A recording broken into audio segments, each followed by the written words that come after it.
GH5 has its issues and had its problems, but it was one solid video camera. But now we've got the GH5S. I'm recording this now with the GH5, but does the GH5S have enough features that make you want it? I don't know.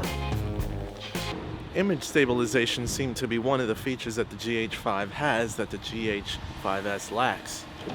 Can we do without it? Don't know.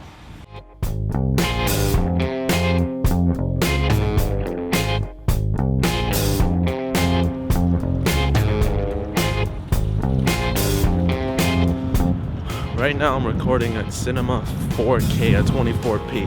That's the max on the GH5. GH5S can do Cinema 4K 4096 by 2160 at 60p. Is it better? Don't know. What do you guys think? Do you like the perspective? Do we need this in slow-mo, or can we just settle with traditional 16:9 format? That depends on if you like this ratio.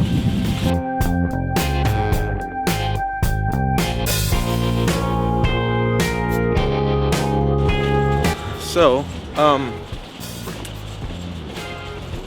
besides the ratio, what advantages do you get? You kind of get advantage over the low light performance with the new dual ISO sensor or whatnot. And that helps, of course, when the GH5 just can't produce in low light. For an outside shoot like this, I've got too much light on the GH5 and would need to tone it down a bit. But in situations when you're indoors, it's a different situation. When it gets darker, the GH5S is supposed to perform better, and I believe that it does.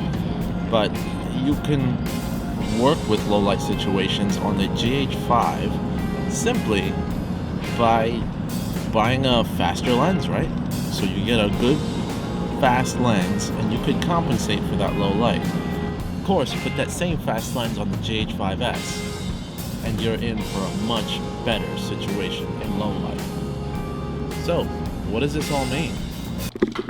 Well, what it could potentially mean is that maybe it's not even necessary to get a GH5S.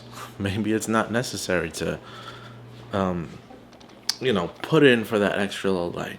Especially when you're missing the stabilization, the extra megapixels, and the fact that you might not need all that extra low light performance or the extra video capabilities when what you get off the GH5 is good enough.